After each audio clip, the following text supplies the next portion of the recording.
everybody, it's Doug here. Welcome back to the next episode of Middara, Unintentional Malum Act 1, as we're getting ready to, I think we're closing in to the end of this scenario. It's been 12 episodes long, and it's called The Mast, which is a test that all of the people who want to become citizens of Middara must go through. And in this case, we are taking on a beastly creature called the Animate, and we are actually doing okay against it. It has 10 out of 18 damage, and some people are suggesting that I can kill it with the characters that we have before we get out. I just am not 100% comfortable with that, so I'm debating, do I go another round? I mean, we got some people that are hurt. Everybody's got damage on them. Nightingale's got 5, Rook's got 3, Zeke's got 3, and Remy has none. She could get up and attack it. I'm just debating if this is the right thing to do. Now, regardless of that, Rook is going to attack the Animate because, well, he doesn't have a choice, and he goes first. Well, he does have a choice, and I'm not sure. I'm looking to see what he can even do at this point, because he can't really get up to it without suffering without risking getting hit at this stage of the game. It's not a good sign, since Zeke kind of took into place. Well, actually, he can't get up to him is the problem, because Zeke is in the way. Zeke is blocking the way, and Rook has been terrible at hitting anyway. So I'm really not sure. If I try to jump and fail, that would be very bad. We'd have a character go out right away, jump across these open pits there.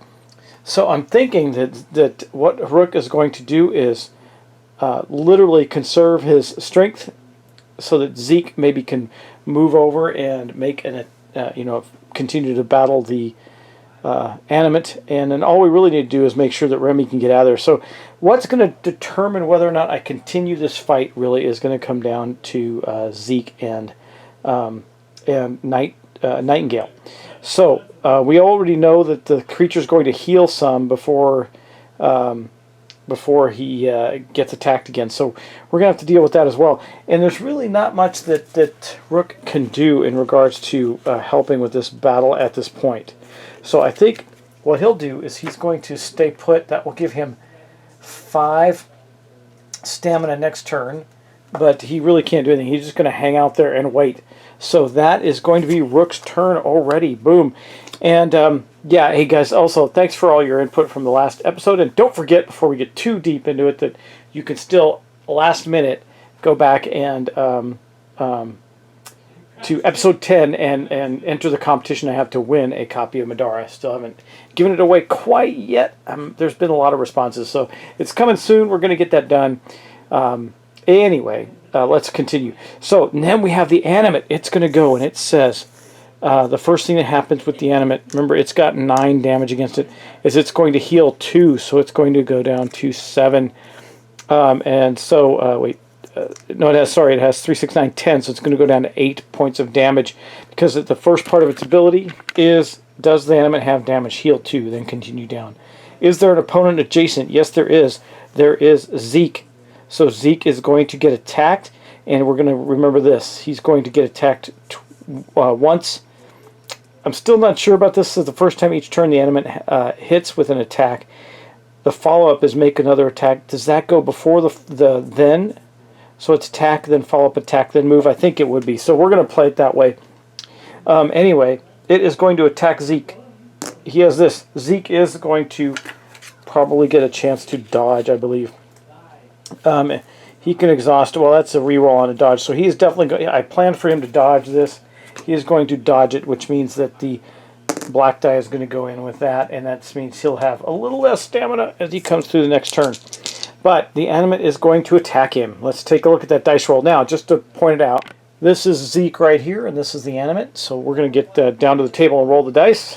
All right, let's do that. So here are, remember, his combat dice are these 2 dice. Let's see what happens here. Well, a 5, an 8 is going to miss anyway, so that would have been a 7 with the dodge. So it missed its first attack. This says the first time each turn the Animate hits with an attack, make a follow-up attack. So it did not hit. It missed Zeke. That is actually a really good sign for us. And then it's going to back up 2 without provoking a... it says Oh, it should have been empowered though, but it wouldn't have mattered. He missed. He missed. So let's say that was the empowered die. Then I would roll the dodge die. He missed anyway. But then it says move 2 spaces back. This movement does not provoke a break attack. So it's going to go 1, 2. That's good because that means Zeke will then be able to follow it up. I think we might be able to kill this thing, guys. That would be really neat. And that would basically win us the mast. So next up, that was it for the animate. He's done. He whiffed on his attack on Zeke with an 8. It was probably one of the worst rolls of 7, rather. I think it was one of the worst rolls you could possibly do on these 2 big dice. Okay, next up we have Nightingale. Nightingale, I don't think needs to move anywhere. 1, 2, 3. She doesn't. She's simply going to take some chances with her gore shot. She's got 3 stamina to do that with. This is the gore shot right here. We're going to put it down there. She's going to throw some spells, see if we can kill this guy with magic. Okay, her casting, she is casting with this magic talisman, which means casting upgrade goes from a purple die to a white die, but it also means it is automatically empowered, which means it has a bigger chance of failing utterly, but that's okay. It also has a bigger chance of being stronger. Now, the gore shot is a cast spell level 6, so the spell 6 means we're going to add 6 to the die roll. Let's see what we get. Ooh, 6, 7, 8, 9, 11. So we got an 11. Now, the conviction dice for the animate is a white and orange, so if it beats 11, then this first spell failed. He rolled, man, I'm rolling really poorly for it, so he rolled a 7. That is going to be 2 more points of damage, or let's see how close we can get to killing it. So we're going to take this 3 off and bump this up to 5. Yes, that is awesome. Okay, look at that. We got 5, 6, 7, 8, 9, 10, or 6, wait, sorry, 5, 6, 7, 8, 9, 10, 11, 12 on it, and we still have 2 more. She can do that 2 more times, so she's gonna, that was spent 1 of her stamina. Now she's gonna spend another of her stamina and do that, just simply do that again. Wow, that was pretty good. So a 5, that's an 11. No, it wasn't that good. It's a 12 total. All we get is the book, the 1 book, so it's a 12. He's probably gonna block this one. 7, 8, 9, 10, 11. He did not. Well, let me just double 6, 11. I don't think that it only counts on here, I believe, the books. So I don't think that's going. I think it missed. It just missed, but it missed.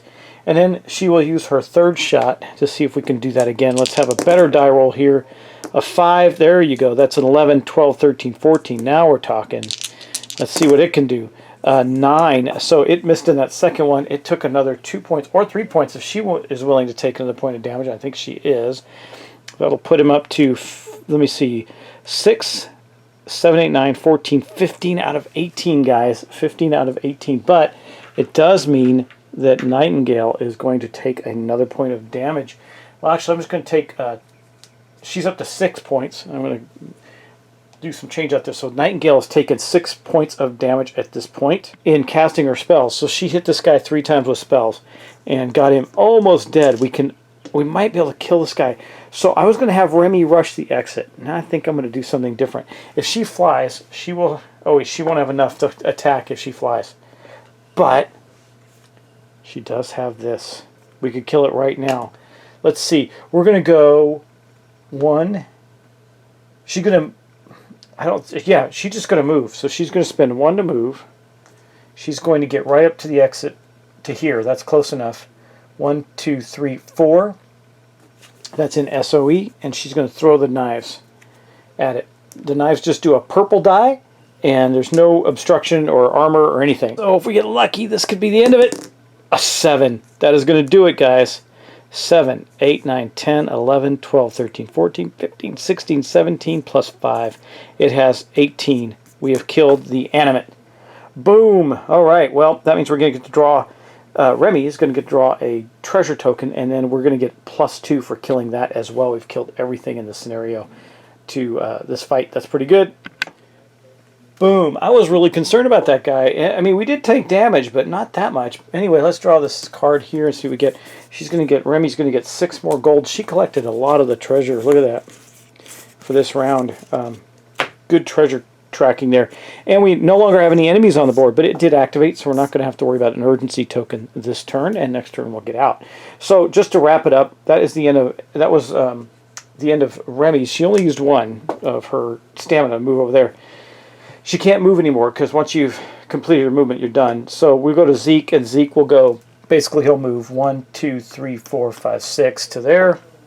He might as well use all his movement to move up closer. It doesn't really matter. 7, 8, 9, 10. He'll move to right there, and praise Remy for her dagger throwing skills and taking out the animate, the big bad animate that was there. That wasn't as bad as I thought. I was really concerned if he had gotten lucky enough to really wall up on Zeke, it could have gone really south for us because we could have lost a character in one hit. It would have been possible. But I think that's it for this round. So we're going to go in the next round, and Rook's going to go first. But the only thing that really matters is that she's going to pop into here and end the quest, or whoever. So we're going to call it right there. That is the end of that. We did manage to kill the animate. Wow, that was a rough one. I will tell you that right now. He was a little scary. He made me worried. But I think that this spell that Nightingale has is really powerful because it avoids so much. And so let's take a look and see where this ends up for us. Okay, guys, here we are. An adventurer finds and ends their turn on the blue exit. We have done that. Continue to reward is going to be. I can never restore adventurers. That's fine. And it says continue on to 20, making the grade. Well, we're probably page 20, so that's the next page. We're probably going to have to get out the app and play that for you. All right, everybody got the app ready. Let's hear the story element, and then we'll finish this up and see where it goes next. So this is going to be making the grade.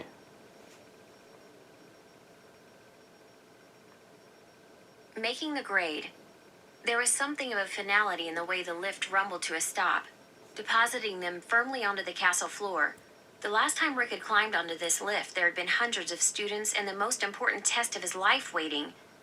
Now there was only a single man waiting for them, a hawkish professor with gnarled skin who had taught Rook basic swordsmanship in his first year. Professor Grisham made no sign that he even recognized Rook now. Standing by the door with arms folded, he already had a thick envelope in one hand with their names scribbled onto the outside. Nightingale got to him first, trying to snatch the envelope and get the scores inside. Professor Grisham was too fast, though. He gestured down the hall as he moved the envelope out of Nightingale's eager reach. The armory is waiting for you. Everything gets returned so next year's graduating class can use it. And don't try and sneak anything. I'll be keeping an eye on you, Ms. Arson. Oh, yeah? Nightingale said dismissively. And he finally lowered the envelope, letting Nightingale tug it out of his hand. They started walking towards the armory, Nightingale tearing furiously at the envelope as they walked. Even Rook felt his patience running out as he leaned over her shoulder to see. His whole life might very well turn on what was written on that sheet. The doors to the armory were open. Instead of shelves of pre-stocked packs, there were rows of worn-looking chests, each one with a label. A stern proctor named Bardish gazed through the cracked glasses at them, both arms folded. Everything except your clothes and those scores goes into the boxes, he recited, gesturing around the room with a worn practice sword. Don't think we don't know exactly what you brought into the mast either. Bardish tossed the sword into a bin, lifting a clipboard and pencil from the nearby shelf. If anything is missing, there's gonna be trouble. Remy raised her hand, clearing her throat. Excuse me, sir, but we aren't going out into the Alinea unarmed, are we? Isn't that, against the law? Yes, Bardish indicated a door on the far wall, one that had been barred the last time they came through. Once you turn in everything, you go in there.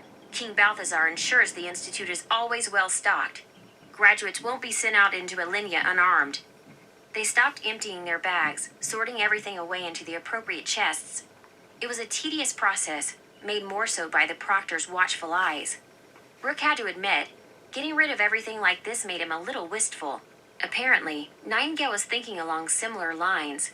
If any of you want to go adventuring again soon, I mean the real kind, talk to me. I'll probably have to go away for a few months while I train for the demiurge, but once I get back... However comfortable Rook may have felt with his new friends, he didn't point out the obvious. He was the son of farmers. The odds of him running around Alinea with a princess seemed low. Zeke didn't share Rook's low status, though apparently he had the same reservations. You really think your father will let a princess put herself in danger like that? Nightingale's tail froze where it was, her eyes like angry emeralds. She didn't exactly say anything until they'd finished returning all their gear and made it out into the hallway leading to requisitions. If my father is half as smart as everyone says, He'll be jumping at the chance to have such a capable daughter. Adventuring is what made our families rich, isn't it? How could he be upset that I want to do it too? Zeke didn't argue. We all wish you the best, Knight. When you're in the Demiurge, I'm sure you'll do great things. Yeah, Nightingale smiled again. Her old enthusiasm seemed to be returning. We all will. They continued to the armory in the next room. If their findings during the mast impressed Rook, he was practically stunned with the stock laid out before him. Glittering steel hung on every wall. Swords, axes, hammers, and other weapons. There was armor, too, and a few objects with the look of magic about them. None of it was within reach, though. In a way, it resembled military armories on Earth, with thick steel bars locking the quartermaster in with the equipment. Nightingale passed their vouchers through the single large opening, grinning widely. Here's our scores! Congratulations, the quartermaster grunted, voice completely flat. He dug a handful of coins out from under the counter and set them down in front of them. Buy what you'd like, but make sure you don't leave without a weapon. All right, well, that was pretty cool. We passed the mast. We got to turn our scores. By the way, our score is really, really high. It's much higher than what we have here because we try to make sure we get everything. So if we just take a quick look at that, we're going to have right there, there's 42, 53, 63 right there. So just without even adding all the stuff that we got, we're way over 60. So what does it say to do? It says, add up all the points earned through all 3 mast encounters, then go to the following steps. Okay, oh, one thing I want to point out is you can see they've updated the app. It didn't make me keep tapping it to keep the thing going. I hope that they saw that that was an issue, and maybe I helped them. I don't know. We'll see. But they got the app where now if you're running it and playing it, it won't fade out and go into sleep mode on you. So that's pretty cool. Anyway, return all starter pack items and disciplines. I have to remember what those are, but I assume that's like all this stuff too. We're going to get to keep all the gold. We got a lot of gold from this last encounter, so I got to add that in. It says any gold and items earned during the mast are kept. Well, we didn't earn a lot of items during the mast. I did earn a couple. I earned, let's see, and I assume that they mean like the non-consumable items. Like for example, this wand of missiles we earned that Remy was carrying. We never bothered to swap it out, and we also got this wand of hindsight. Those are 2 things that we earned during the mast. I think I'll read through it and see what all we have to get rid of or keep. But we do get to keep all the gold. That's quite a bit. We already had quite a bit here. And then it says, determine the mast grade below, then spend gold and XP using the shop and train rules on the next page. Leftover XP and gold are recorded on the adventure sheet. Well, we're going to have to add up the gold. But so far, we know that we're going to have, everybody's going to have 4 experience, and the party receives 240 gold and gains 4 experience each. So the way this is worded, it says the party receives 240 gold and gains 4 experience each. So that means, in my mind, everybody has right now at least 240 gold to spend. And you notice that the gold goes down as the experience went, which is really interesting because I think that it's kind of odd that the better score says right here. This would be this actually, so 47 to 59 would have actually been the ideal scenario at 280 gold and 4 experience. I don't know, that's kind of odd, but we're going to figure all that out and go to the next page and see what happens. So it does say, let's just read this. This might clarify things for us. It says shop and train. You may spend gold and learn disciplines with XP. In addition, you may trade any gear amongst your party members and party stash. The store contains the following items and item upgrades for sale. After completing this step, return all items to the respective decks. After purchasing items, upgrades, and learning disciplines, continue to Path to Citizenship. So we can buy all mundane items, all mundane upgrades, and all upgrades players have materials for. So whatever that means. We have to look at that. It says tips, character build. You'll be able to learn any one discipline at this point in the story. There are 35 different disciplines available to choose from, with 110 disciplines accessible over the course of your story. The amount of options can be staggering. If you are unsure of which one to get, try purchasing something close to the starter pack you used during the mast. So this is where we get to do some serious customization and go into the rest of the story. And then it says, let's see how you did. The world melted into, I don't know, that can't be right. I guess it is. It says continue. Oh, making the grade continue. Then it says continue to the path of citizenship. I don't know if we read this or not. I think we went to the right part, and the path of citizenship is in the next page. So, guys, I know some of you wanted to see what happens next as we gain abilities and experience. But we've had this on my table for quite some time, and with timing being what it is, I'd like to get some other things going. I have some commitments to people for things that they have sent me that I'd like to get onto the table, and some things that I've committed to myself to get onto the table. So we are actually going to stop here, and we're going to end this episode, by the way, with a quick announcement, because as you know, I'm giving away a copy of Middara, and Middara is awesome. I love the storytelling elements. Frankly, I'm really glad they introduced the app with the storytelling, because it would be, I just think sitting and reading this much stuff to a group of people and trying to stutter through it and all that good stuff, I think it's so much better when it comes from like a professional voice actor like they have in the app. Really, really good stuff. And the story is so deep and involving. It's just awesome. And I want you to explore it. I want you to build your character the way you want. Bottom line is, you get to build your character the way you want. That's really the end result of that, right? So you have all these great options for yourself, and then you get to get experience and new stuff. Like, honestly, I think a lot of these, like, this ability for Nightingale, or for Remy, is probably the best one, right? I think. And Blade works for Zeke, and his 2 short swords worked out very well. We didn't really use their special abilities much because there wasn't that much of a need. Like Zeke, we did use Rook's, but Zeke's Nimble Fighter, which is once per turn, Zeke may reroll a dodge roll. We didn't dodge as much as I thought we would. That could just be my lack of experience with the game, but we did use Remy's flight ability a lot, and then we didn't ever use, I don't think, we didn't use her once per game Nightingale ability, once per encounter, of gaining a SP or plus 2 SP. Just, there were times I probably could have done that and just didn't think about it. So, you know, when you're playing one character by yourself, you're going to think about all those things. That's what makes it cool. And there are other characters to play. I think as you play through this story, you will unlock characters and maybe not always be playing these 4 characters in the storyline. And of course, you can always go into the encounter or adventure, the other mode, which I always try to remember the names of it. But the non-store crawl mode, and just play whatever character you want with whatever build you want. That's super cool as well. But at the end of the day, this is where the story really takes off, and you get to customize and be different, and then you move on to the next portion of the story. As you can see, we barely broke this book at all. I mean, we just touched the top of it, and there's so much cool stuff to encounter, and artwork, and yeah, it's just very, very cool.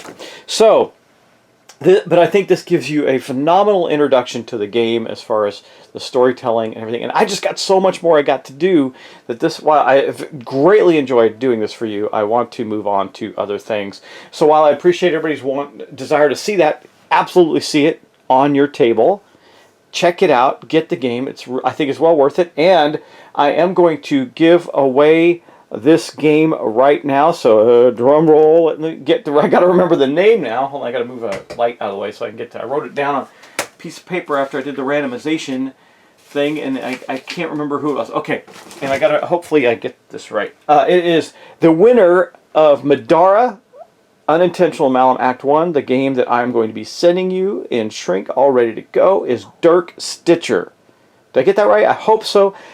Dirk, if you're out there, or I'm sure you're out there, but please private message me and let me know, and I will get this game to you. Thank you for everybody for participating in that. It was so fun to read the comments and see how people responded. Now, originally this video, I'd started filming this before I was going to do the giveaway, so I'll put a note in the very beginning that the giveaway will take place in here, but there was something going wrong with the app, so I paused a moment and realized that they had put out the full release of the app, and the beta version of the app that I had for the storytelling wasn't working, and I couldn't figure out why. And then I finally figured out why. They had actually released it, and I needed to download the released version of it.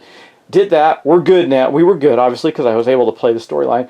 And that led me to the point where we're already at a stage where we're announcing the winner. So, Dirk, thank you so much. And thank you for everybody. I will be doing more giveaways, of course, so please stay subscribed and look for those. I have another one actually coming up really, really soon that I want to do.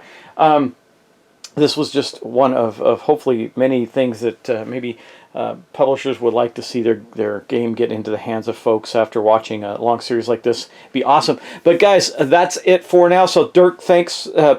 Congratulations on winning Middara. Thank you all for watching. Thank you, Dirk, for watching as well. And thank you all for participating. And I hope you really enjoyed this series.